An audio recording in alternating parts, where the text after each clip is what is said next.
Assalamualaikum warahmatullahi wabarakatuh. Kami dari kelompok 2 akan menjelaskan terkait dengan konsep cahaya.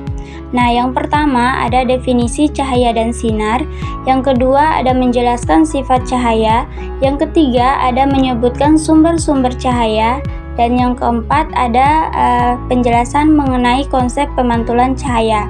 Oke, langsung saja. Yang pertama ada definisi cahaya dan sinar.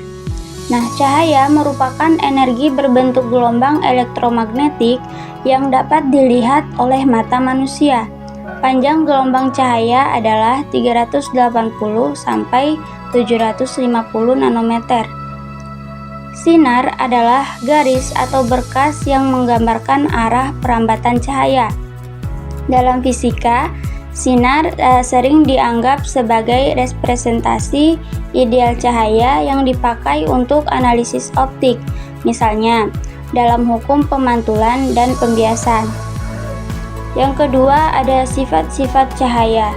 Yang pertama, cahaya merambat lurus. Cahaya selalu merambat dalam garis lurus jika melewati medium yang seragam. Ini bisa dibuktikan saat kita melihat berkas cahaya matahari yang masuk melalui celah jendela. Cahayanya tampak seperti garis lurus.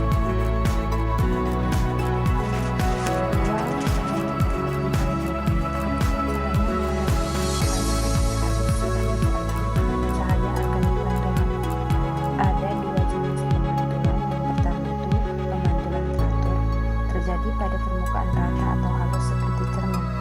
Yang kedua itu pemantulan baur atau difus, terjadi pada permukaan kasar atau tidak rata. Selanjutnya, ketiga itu cahaya dapat dibiaskan. Pembiasan terjadi saat cahaya melewati dua medium dengan kerapatan berbeda, misalnya dari udara ke air. Ini menyebabkan cahaya berubah arah. Contohnya adalah pensil yang terlihat bengkok saat dimasukkan ke dalam gelas berisi air. Yang keempat, cahaya dapat diuraikan. Cahaya putih sebenarnya terjadi dari berbagai warna yang dapat dipisahkan. Fenomena ini dapat dilihat pada pelangi, di mana cahaya matahari diuraikan oleh titik-titik air di udara menjadi spektrum warna. 5. Cahaya dapat menembus benda bening. Benda-benda transparan seperti kaca dan air dapat ditembus oleh cahaya. Namun tingkat kejernihannya mempengaruhi seberapa banyak cahaya yang dapat melewatinya. 6. Cahaya dapat dilenturkan atau difraksi.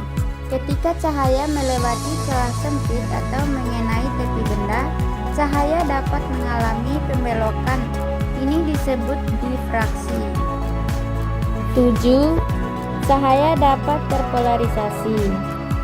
Cahaya biasa dapat diubah menjadi cahaya yang bergetar dalam satu bidang saja melalui proses polarisasi, seperti yang terjadi pada kacamata Polaroid. Contohnya antara lain kacamata hitam Polaroid. Kacamata ini menggunakan filter polarisasi untuk mengurangi silau dari permukaan yang memantulkan cahaya seperti air, salju, atau jalan aspal.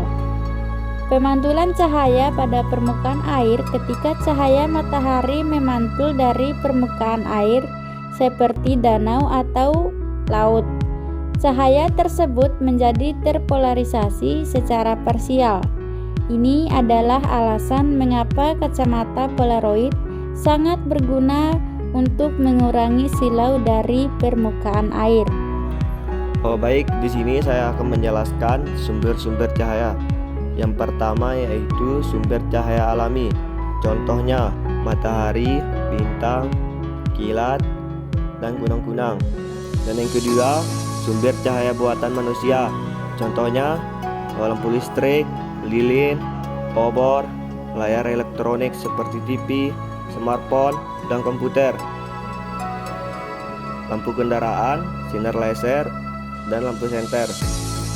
Dan yang D yaitu konsep pemantulan cahaya.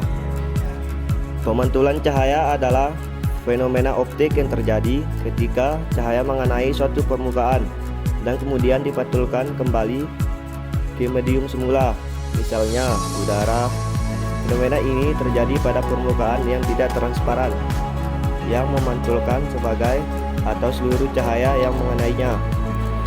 Secara umum, konsep pemantulan cahaya dapat dijelaskan melalui dua hukum utama yang dikenal hukum pemantulan cahaya. Yang pertama, hukum pemantulan cahaya. Hukum pemantulan cahaya terdiri dari dua prinsip dasar, yaitu hukum pertama, sudut datang cahaya sama besar dengan sudut pantul cahaya. Dengan kata lain, cahaya datang dengan sudut tertentu terhadap garis normal dan memantul dengan sudut yang sama besar terhadap garis normal. Hukum kedua, sinar datang garis normal pada titik pemantulan dan sinar pantulan terletak pada satu bidang datar yang sama. Yang kedua, garis normal. Garis normal adalah garis imajiner yang tegak lurus terhadap permukaan tempat cahaya memantul. Garis ini digunakan sebagai referensi untuk mengukur sudut datang dan sudut pantul. Adapun jenis pemantulan cahaya. Pemantulan cahaya dapat dibedakan menjadi dua jenis, yaitu yang pertama, pemantulan spekuler atau teratur. Pemantulan ini terjadi pada permukaan yang halus dan rata seperti cermin atau permukaan air yang tenang. Pada pemantulan spekuler, cahaya dipantulkan dalam arah yang teratur sehingga membentuk bayangan yang jelas dan tajam. Contoh, cermin datar, kaca jendela. Dipus atau kabur, pemantulan ini terjadi pada permukaan yang kasar atau tidak rata, seperti dinding kasar atau kertas. Pada pemantulan dipus, cahaya dipantulkan ke berbagai arah yang berbeda, sehingga tidak membentuk bayangan yang jelas atau tajam. Meskipun bayangan kabur, pencahayaan pada ruangan tetap merata. Contoh, dinding rumah dan permukaan batu. Baik, di sini saya akan menjelaskan poin keempat, yaitu pentingnya pemantulan cahaya. Pemantulan cahaya memiliki berbagai aplikasi penting dalam kehidupan sehari-hari dan teknologi. Di antaranya itu yang pertama ada cermin. Pemantulan cahaya digunakan untuk membuat cermin yang memungkinkan kita melihat bayangan sendiri. Yang selanjutnya ada mikroskop dan teleskop. Alat optik ini menggunakan pemantulan untuk memperbesar objek yang sangat kecil atau jauh. Penginderaan jauh. Pemantulan cahaya juga digunakan dalam teknologi radar dan sonar untuk mendeteksi objek-objek tertentu. Pencahayaan. Pemantulan cahaya di dalam ruangan dapat mempengaruhi distribusi cahaya dan pemecahan pencahayaan yang lebih efisien. Poin kelima, yaitu contoh pemantulan cahaya. Ada beberapa contoh pemantulan cahaya dalam kehidupan sehari-hari, yaitu cermin datar. Bayangan yang terbentuk di cermin datar adalah hasil pemantulan cahaya dari objek yang kita lihat. Selanjutnya ada permukaan air. Air yang tenang memantulkan cahaya dan menghasilkan bayangan benda yang berada di atasnya. Selanjutnya itu ada peralatan optik. Dalam teleskop atau mikroskop, cermin digunakan untuk memantulkan cahaya gunaan memperbesar objek yang diamati. Terima kasih.